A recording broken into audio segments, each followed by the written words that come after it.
শহরের সব থেকে বড় জামা কাপড়ের দোকানের সামনে দাঁড়িয়ে আছে শম্পা তার ছোট্ট মেয়ের সাথে। ছোট মেয়েটা কবে থেকে একটা নতুন জামা কাপড় কিনে দেওয়ার বায়না করছে। শম্পা তাই এই দোকানে এসেছে। আপনাদের দোকানে সব থেকে দামি জামা কাপড়টা দেন তো। কি বললি ভিখারি, তোর সব থেকে দামি জামা কাপড় লাগবে?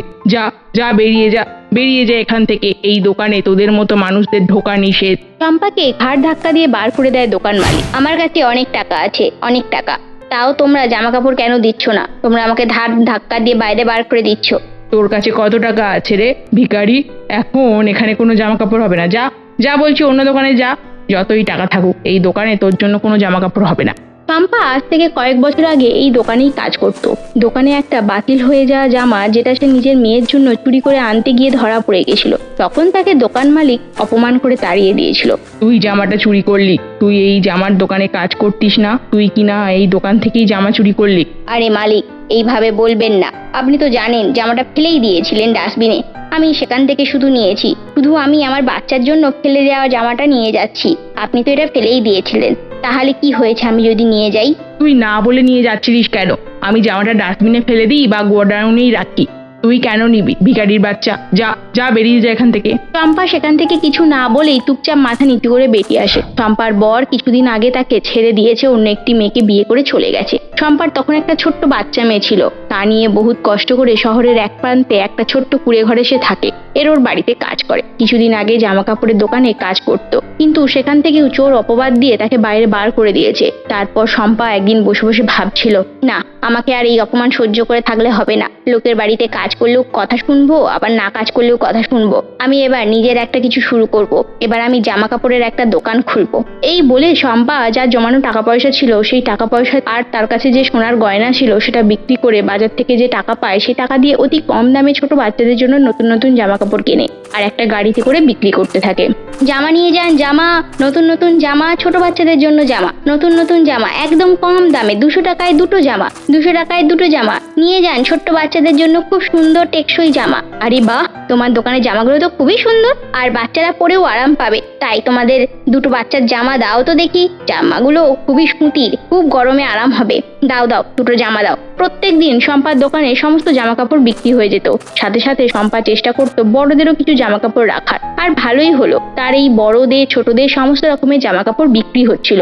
ভালোই হয়েছে, আমি লোকের দোকানে কাজ ছেড়ে দিয়ে নিজে একটু কিছু করার চেষ্টা করেছি। এতে সম্মানও আছে, আবার ভালো ইনকামও আছে। আমি এখন আমার বাচ্চাকে বড় ভালো স্কুলে ভর্তি করতে পারবো। পরের দিন শম্পা তার বাচ্চাকে একটা বড় স্কুলে ভর্তি করে দেয়। বাচ্চা আনন্দের সাথে স্কুলে যায় এবং লেখাপড়া করে। শম্পা সেই সুযোগে গাড়িতে করে জামা কাপড় বিক্রি করে। একদিন শম্পার দোকানে এক ভিখারি আসে। জানো মা, আমার বাচ্চাটার জন্য একটা জামা দিতে পারবে? শহরে এত বড় বড় দোকান আছে, তারা প্রত্যেক দিন কত টাকার ব্যবসা করে, তবু আমার ছোট বাচ্চাটার জন্য কেউ একটা নতুন জামা দিল না মা। মা, আমার কাছে কোনো টাকা পয়সা নেই মা, আমি তোমাকে কোনো টাকা পয়সা দিতে পারবো না মা। আমার নয়, বাচ্চাটার জন্য চাইছি। ছোট্ট বাচ্চা মেয়েটার জন্য একটা জামা দাও না মা। তার পরার জামা বলতে কিছুই নেই, সে সবসময় একটা ময়লা ছেঁড়া জামা কাপড় পরে ঘোরাঘুরি করে। শম্পা এই ভিখারিটার কথা শুনে তার নিজের কথা মনে পড়ে গেল। কিছুদিন আগেও সে জামা কাপড়ের জন্য বড় বড় দোকানে ঘুরতো, কেউ তাকে একটা জামা দিয়ে সাহায্য করেনি। তাই সে ভাবলো এই ভিখারিকে একটা জামা দেবে।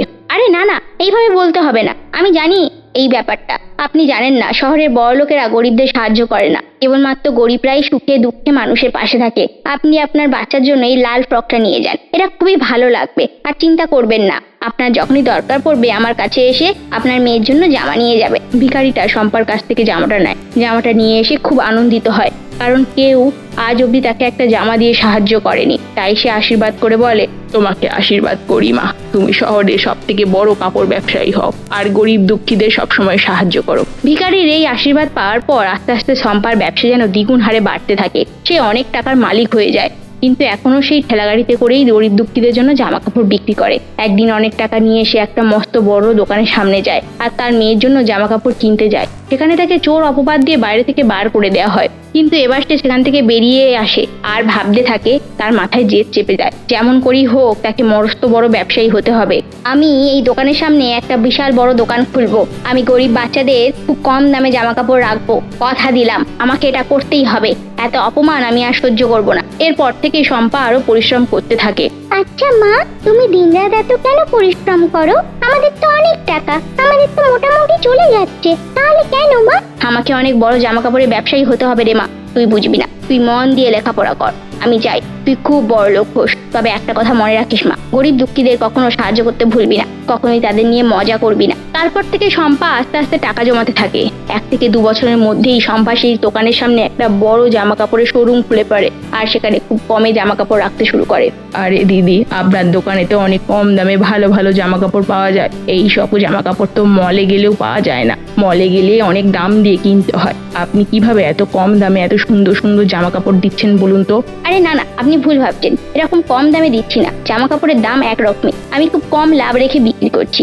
আসলে মলগুলো অনেক লাভ রেখে বিক্রি করে, আর আমরা সেই জন্য সেখান থেকেই জামা কাপড় কিনে উঠতে পারি না। আর জামা কাপড়ের দাম অনেক কম আমার দোকানে। আমরা আসলে করে থাকি এই কাজটা যাতে সকলের সাধ্যের মধ্যে জামা কাপড় পাওয়া যায়, আর সকলের সাধ্যের মধ্যে জামা কাপড় কিনে পরতে পারে।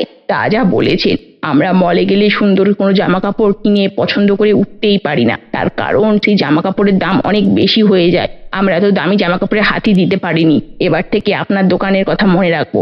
আমরা সবসময় চেষ্টা করব আপনার দোকানে এসে জিনিসপত্র কিনতে, যাতে খুব কম দামে ভালো ভালো জামা কাপড় পাই। আমরা সবাইকে বলে দেব আপনার দোকানে এসে যাতে জিনিসপত্র কিনে নিয়ে যায়। এইভাবেই লোকের মুখে মুখে আস্তে আস্তে শম্পার দোকানের কথা ছড়িয়ে যায়, আর দোকানের সামনে বড় একটা সাইনবোর্ডে লেখা থাকে গরিবের সস্তার জামা কাপড়ের দোকান। এই দোকানটা এত বড় হয়ে যায়, আর শম্পা আস্তে আস্তে এত বড় লোক ব্যবসায়ী হয়ে যায় যে সে আরো এই রকমের দোকান প্রত্যেকটা শহরে খুলে ফেলে। তখন অন্যান্য বড় জামা কাপড়ের ব্যবসায়ীরা মার খেতে থাকে, কারণ তাদের দোকানে কেউ জামা কাপড় কিনতেই যায় না। যারা অনেক টাকা পয়সা আছে তারা শুধুমাত্র কম দাম দিয়ে জামা কাপড় কেন কিনবে? তারা যদি কম দামে ভালো জামা কাপড় পায় তবে তো সেখান থেকে কিনে নেবে না, তাই জন্য তারা আর কোনো বড় মলে যায় না।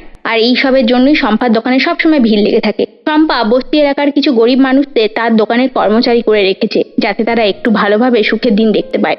আচ্ছা মা, আমি একটা কথা বলবো। তোমার দোকানটা দেখে মনে হচ্ছে অনেক টাকা লাভ করো। তুমি আমাকে বিনা পয়সায় একটা জামা দিতে পারবে আমার নাতনির জন্য? এক ভিখারি সেদিন শম্পার দোকানে ঢুকে বলে। এই কথার পরিপ্রেক্ষিতে শম্পা বলে, হ্যাঁ হ্যাঁ, কেন দিতে পারবো না। আপনি আর এই ড্রেসটা নিয়ে যান আপনার নাতনির জন্য, আশা করি তার ভালো লাগবে। আর চিন্তা করবেন না, আপনাকে কোনো টাকা পয়সা দিতে হবে না। এখানে শম্পার দোকানে কোনো যদি ভিখারি আসে বা ভিখারি পরিবারের লোকজন আসে যারা টাকা পয়সা দিয়ে জামা কাপড় কিনতে পারে না, শম্পা তাদের সবসময় সাহায্য করে, জামা কাপড় নতুন কিনে দেয়। তার পরিবর্তে শম্পা তাদের কাছ থেকে কোনো টাকা নেয় না। এভাবেই সে তার গরিবদের জন্য জামা কাপড়ের ব্যবসা দোকান চালিয়ে যায়।